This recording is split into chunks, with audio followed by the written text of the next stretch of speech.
மரியாதைக்குரிய பெரியோர்களே, தாய்மார்களே, இளைஞர்களே, அனைவருக்கும் என் அன்பான வணக்கங்கள். இன்று நாம் இங்கு கூடியிருப்பது ஒரு மிக முக்கியமான, நம் சமூகத்தின் நலனை நேரடியாக பாதிக்கும் ஒரு விஷயத்தைப் பற்றி பேசத்தான். அதுதான் மதுபான ஊழல் பற்றிய விழிப்புணர்வு. சமீப காலமாக பல மாநிலங்களில், குறிப்பாக தமிழ்நாட்டிலும், மதுபான கொள்கைகள் மற்றும் விநியோகத்தில் பெரும் அளவில் ஊழல்கள் நடந்திருப்பதாக செய்திகள் வெளிவந்த வண்ணம் உள்ளன. இந்த ஊழல்கள் வெறும் சட்டவிரோத பணம் சம்பாதிக்கும் விஷயம் மட்டுமல்ல, இது நம் சமூகத்தின் அடித்தளத்தையே அசைக்கும் ஒரு பெரும் அச்சுறுத்தல். மதுபான ஊழல் என்றால் என்ன? மதுபான தயாரிப்பு, விநியோகம், விற்பனை மற்றும் உரிமங்கள் வழங்குதல் போன்ற துறைகளில் விதிகளை மீறி சட்டவிரோதமாக சலுகைகள் பெறுவதற்காகவும் ஆதாயம் அடைவதற்காகவும் செய்யப்படும் முறைகேடுகளே மதுபான ஊழல்கள் ஆகும். இதில் அரசியல்வாதிகள், அரசு அதிகாரிகள் மற்றும் மதுபான தொழில் அதிபர்கள் கூட்டு சேர்வதாக குற்றச்சாட்டுகள் எழுந்துள்ளன. இந்த ஊழல்களால் ஏற்படும் பாதிப்புகள்: அரசுக்கு வருவாய் இழப்பு. சட்டவிரோத விற்பனை, வரி ஏய்ப்பு மற்றும் முறைகேடான சலுகைகள் மூலம் அரசுக்கு கிடைக்க வேண்டிய கோடிக்கணக்கான ரூபாய் வருவாய் இழக்கப்படுகிறது. இந்த பணம் மக்களின் நலத்திட்டங்களுக்காக பயன்படுத்தப்பட வேண்டியது.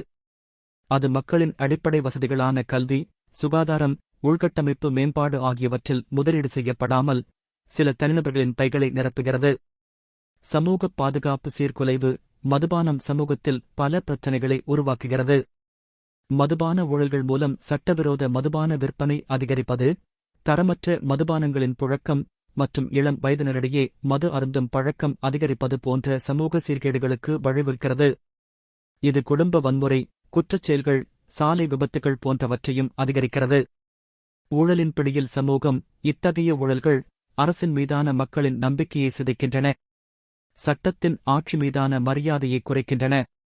நேர்மையான நிர்வாகம் என்பது கேள்விக்குறியாகிறது. தரமற்ற மதுபானங்கள். ஊழலின் ஒரு பகுதியாக தரக்கட்டுப்பாடுகள் புறக்கணிக்கப்பட்டு உடல் நலத்திற்கு தீங்கு விளைவிக்கும் கலப்பட மதுபானங்கள் சந்தையில் புழங்க வாய்ப்புள்ளது. இது பொது சுகாதாரத்திற்கு பெரும் அச்சுறுத்தலாக அமைகிறது. நாம் என்ன செய்ய வேண்டும்? விழிப்புணர்வுடன் இருங்கள். ஊழல் குறித்த செய்திகளை அறிந்து கொள்ளுங்கள்.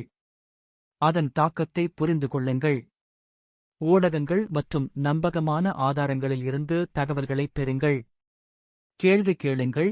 உங்கள் பகுதியில் நடக்கும் மதுபான விற்பனை குறித்து ஏதேனும் சந்தேகம் இருந்தால், சட்டவிரோத செயல்களைக் கண்டால், சம்பந்தப்பட்ட அதிகாரிகளிடம் கேள்வி கேட்க தயங்காதீர்கள். வாக்களிக்கும்போது கவனமாக இருங்கள். தேர்தல் வரும்போது வேட்பாளர்களின் பின்னணி, அவர்களின் நேர்மை மற்றும் அவர்களின் மதுபான கொள்கைகள் குறித்து நன்கு ஆராய்ந்து வாக்களியுங்கள். பணம் அல்லது தற்காலிக இலவசங்களுக்கு உங்கள் வாக்கை விற்காதீர்கள். சமூக பொறுப்புணர்வுடன் செயல்படுங்கள். சமூகத்தில் மது பழக்கத்திற்கு அடிமையானவர்களுக்கு உதவ முன்வாருங்கள். மதுபானத்தின் தீமைகள் குறித்து விழிப்புணர்வை ஏற்படுத்துங்கள். அதிகாரிகளுக்கு ஒத்துழைப்பு அளியுங்கள். ஊழல் குறித்து ஏதேனும் தகவல் தெரிந்தால் காவல்துறை அல்லது சம்பந்தப்பட்ட விசாரணை அமைப்புகளுக்கு தகவல் அளியுங்கள். இந்த மதுபான ஊழல்கள் நம் சமூகத்தின் எதிர்காலத்தையே கேள்விக்குறியாக்கும் பேராபத்து. அதை தடுத்து நிறுத்துவது நம் ஒவ்வொருவரின் கடமையாகும். பணம், அதிகார வெறிக்காக மக்களின் வாழ்க்கையோடு விளையாடும் எந்த சக்திக்கும் நாம் இடம் கொடுக்கக்கூடாது. ஒரு விழிப்புள்ள சமுதாயமாக நாம் அனைவரும் ஒன்றிணைந்து இந்த ஊழலுக்கு எதிராக குரல் கொடுப்போம். நேர்மையான, பொறுப்பான, மக்களின் நலனை மட்டுமே கருத்தில் கொள்ளும் ஒரு நிர்வாகத்தை உருவாக்குவோம். நன்றி. ஜெய் ஹிந்த்.